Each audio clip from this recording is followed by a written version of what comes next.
Oi, gente. Hoje tem uma festa aqui, que é a festa da amizade.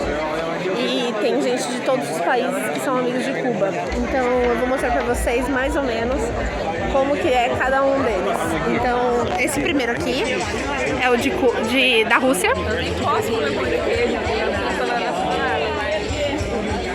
Eles trouxeram comidas típicas, bebida. Tá tocando música, então só Deus sabe como vai ser o áudio. Acá temos as personas de Zâmbia.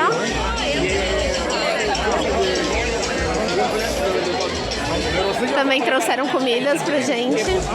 Mais pra cá você vai ver a Etiópia. Essa bandeira aqui é da Etiópia. Cadê aqui?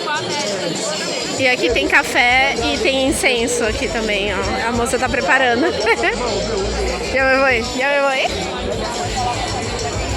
Aí, mais pra cá, tem países da Ásia, como a Indonésia. Perdão. Tem muitas crianças aqui hoje, olha aqui. Aqui é do Vietnã.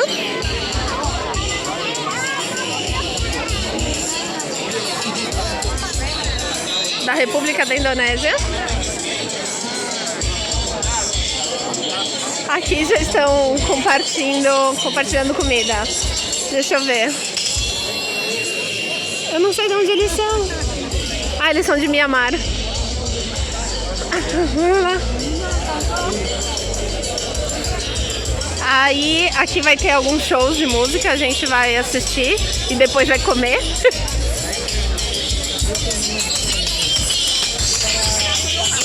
Aqui temos Sérvia, Mongólia, Laos. Olha lá.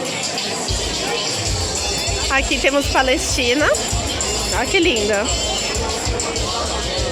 Aqui a gente tem uma mesa do Brasil que tá vazia.